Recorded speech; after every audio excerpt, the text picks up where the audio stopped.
Hi, I'm Thomas Gwin, Data Strategy Director at BBH, and I'm going to spend a bit of time talking about how I believe research can make a meaningful contribution to the creative process.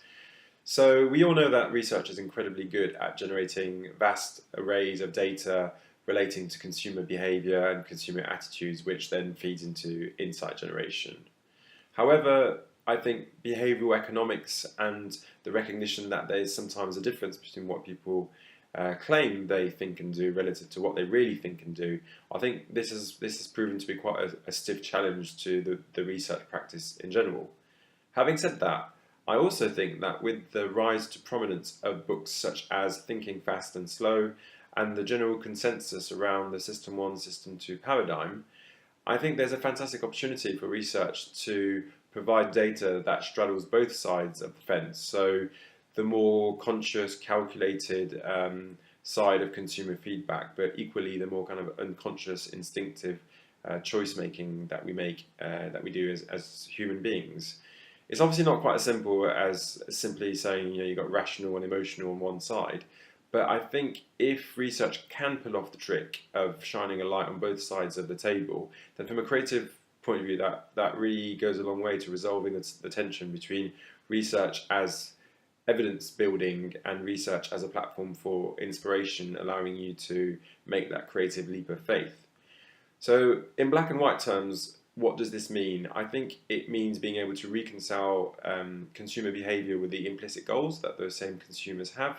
And I think that whilst good research has been doing this for decades, really, I think it's the first time that we're seeing tools and methodologies in the market that are actually geared towards providing data that allow us to make that interpretation. So I'm referring to response time association in quantitative surveys. I'm referring to the usage of conjoint as a methodology, not just for pricing or packaging research, but applied to